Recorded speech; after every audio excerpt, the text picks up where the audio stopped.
aw ni sɔgɔma ne balima Facebook lajɛbaw aw bɛɛ lajɛlen folen don aw balimacɛ mankan don Dani Tutori nɔ n bɛ bɔ ka foli ni tanu ni ɲɛsin aw bɛɛ lajɛlen ma fo yafa aw sigiyɔrɔw la bi n bɛ bɔ ka video kunkurunin kɛ ka sababu kɛ wagati n'a cogo ye mais bi lajɛlen b'a dɔn actuellement fɛn min bɛ diɲɛ kɔnɔ a dogolen tɛ mɔgɔ si la réseaux sociaux sanfɛ ka sababu kɛ bana min bɛ diɲɛ kɔnɔ bi a kɛn bɛ ka bɛɛ lajɛlen dabali ban mais yani ka don sujet kɔnɔ n bɛ bɔ ka une minute de silence kɛ sujet ba fila min bɛ n bolo ka bɔ ka kuma o kan i y'a faamu n bɛ bɔ ka une minute de silence kɛ fɔlɔ franchement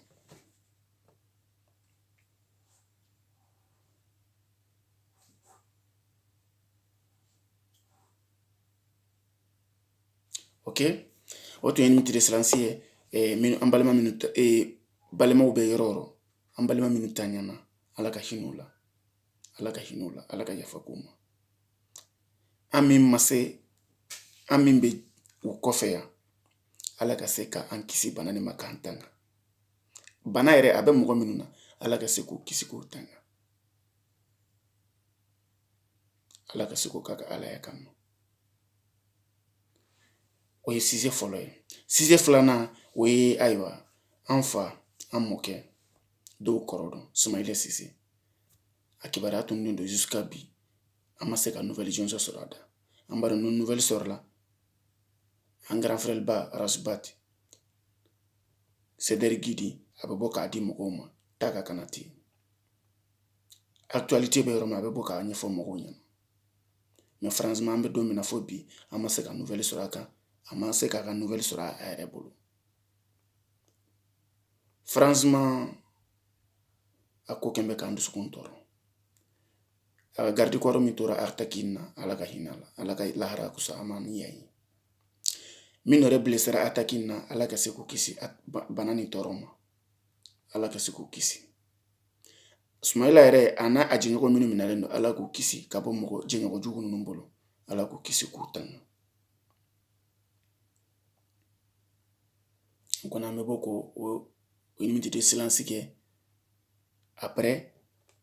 ka ɲɛfɔli kɛ an balima minnu bɛ jamana kɔnɔ u ka se ka faamuli kɛ an balimacɛ e min bɛ yen i b'a fɔ ko mɔgɔw kana bɔ u kana bɔ u kana bɔ franchement an minnu bɛ an degunnen don mais an degunnen don an ka degun ka nɔgɔ minnu bɛ faso kɔnɔ dɛ minnu bɛ faso kɔnɔ n'olu degunna a degun ka bon dɛ olu ka tile kelen degun ye an ka kalo kelen degun de cogo di n balimacɛ frigo b'i bolo i b'i ka so kɔnɔ c'est rare i ka so ye en Europe ko mɔgɔ min b'a ta ko frigo t'a kɔnɔ i b'i ka fɛn bɛɛ san i b'a mara congélateur kɔnɔ minnu ko ka mara congélateur kɔnɔ i b'u mara minnu yɛrɛ man ka mara i b'u mara mais an balimaw minnu bɛ Afrique surtout an bɛ wagati min na bi funteni de bɛ yen funteni na courant bɛ tigɛ su fara tile kan n'i ye sogo san ou bien jɛgɛ ou bien sɛ ka san ka don frigo kɔnɔ ni courant tigɛra n'a mana joona a bɛ toli o yɛrɛ ka ci ka bɔ yen yɔrɔ a wari yɛrɛ sɔrɔli se bɛ bɛɛ ye wa k'a san k'a mara ɲininkalikɛla caman de fana bɛ yen olu bɛ taa surɔfana ɲini tile fɛ dɛ ka se ka denbaya ka se ka balo cogo min na mɔgɔ min bɛ taa nasɔngɔ ɲini tile fɛ ka sufɛ sini nasɔngɔ ɲini bi n'a fɔra ko ka to so kɔnɔ semaine kelen semaine fila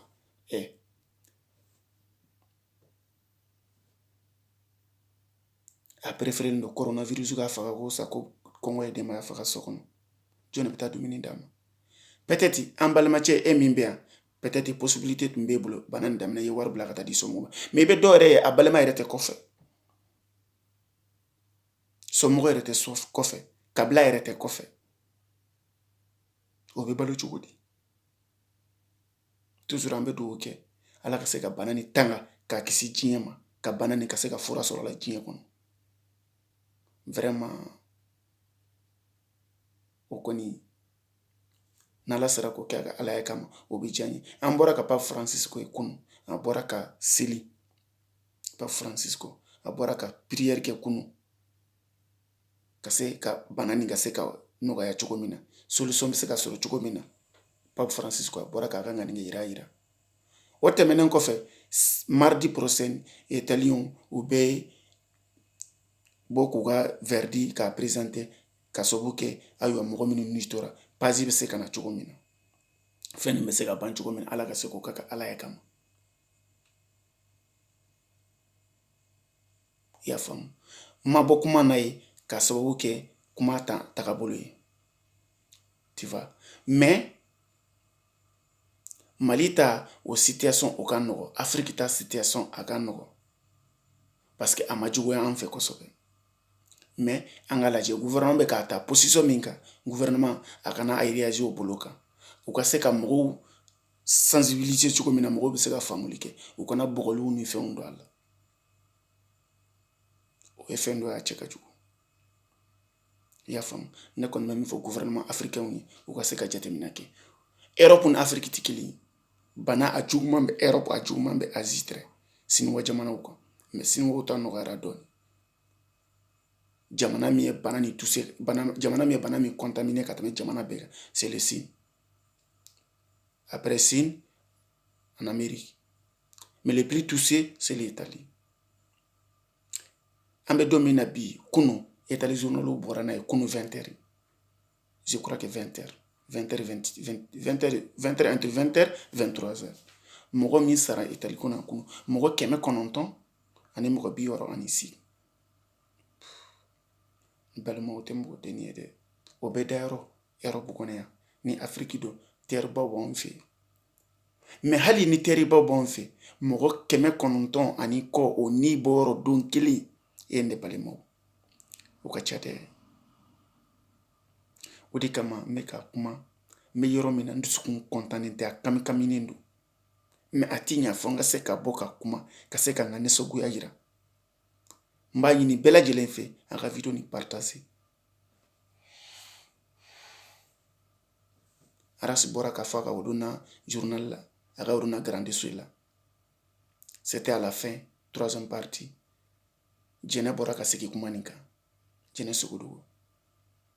mɔgɔ mɔgɔ i bɛ diɲɛ ko ko la i ka ko bɛɛ bila parti politique ko i k'a bila i bɛ parti politique la i tɛ parti i ye société civile o mɛlɛka ko CDR ko a y'a bɛɛ bila bɛɛ lajɛlen k'i ɲɛsin nin ma parce que kunu min passera anw fɛ kunu Italie kɔnɔ yan vraiment dusukun tɔɔrɔ don ne yɛrɛ bɛ yɔrɔ min na ça à peu près bientôt 3 semaines n ma se ka bɔ kɛnɛma n bɔra mais n'i bɔra siɲɛ 2 3 semaines i ma bɔ ou bien n bɔra ka taa n ka supermarché la n ye n ka sanuw kɛ n seginna n y'u mara so kɔnɔ siɲɛ fɔlɔ siɲɛ filanan n mago bɛ fɛn fɛn na n besoin bɛ fɛn fɛn na n bɔra tuguni ka t'u san mais ne bɔra yanni e yɛrɛ ka sanni kɛ ka segin ka se so kɔnɔ i bɛ min santi i yɛrɛ la i bɛ min santi mɔgɔ gɛrɛw la i bɛ min yɛrɛ ye supermarchéw la n balimacɛ n balimamuso peut-être caman bɛ ka video lajɛ caman bɛ Europe kɔnɔ yan ni tiɲɛ don ni nkalon don i kan ka dɔ faamu a la n'o bɔra yan an balima minnu bɛ surtout arabu jamanaw kan an balimaw ne dusukun tɔɔrɔlen don mais n dusukun tɔɔrɔlen don ka taa o fana fan fɛ parce que bientôt an bɛna don sunkalo kɔnɔna na bɛɛ lajɛlen b'a kalama sunkalo kɔnɔna na arabu jamanaw kan baarabaw tɛ yen bon sunkalo yɛrɛ ma se fɔlɔ n'a fɔra ko nin bana daminɛna surtout arabu jamanaw kan a daminɛna yen fana k'a yera arabu jamana caman kan a ma nɔgɔ dɛ dɔw bɛ foyew la u tɛ baara sɔrɔ ka caya bon n'a fɔra ko nin donna baara ko jɔra fo ka taa se sunkalo ma mais n balimacɛ e min bɛ ka video nin lamɛn n balimamuso e min bɛ ka video nin lamɛn i bɛ conscience i b'a ta video nin kan diɲɛ nin tɛ foyi ye a b'i ban i b'i leminiya to so kɔnɔ a bɛ ka bɔ ne min da a man di n ye i ka to so kɔnɔ parce que somɔgɔw peut-être e min bɛ yen somɔgɔw jigi bɛ de kan e de bɛ ni balo banna e de b'i wele ni banabagatɔw banna e de b'i wele sukoya ma a dɔ la kasankɛsɔn a bɛ bɔ e de kun a dɔ la saraka bɔ dumuni a bɛ bɔ e de kun n balimacɛ n balimamuso o bɛɛ lajɛlen to o bɛɛ lajɛlen kɛnɛya kɔfɛ kɔ de kɛnɛya an kɔ magara franchement n bɛ bɔ ka video kunkurunin nin kɛ vraiment n dusukun tɔɔrɔlen don a tɔɔrɔlen don fo ka dama tɛmɛ mais o t'a bali ko n ka bɔ ka video kɛ quoi franchement n tɛna a kuntagala janya avant love à vous tous an tɛ kuma janya n bɛ bɔ kuma na ye ciao à tes appels la próxima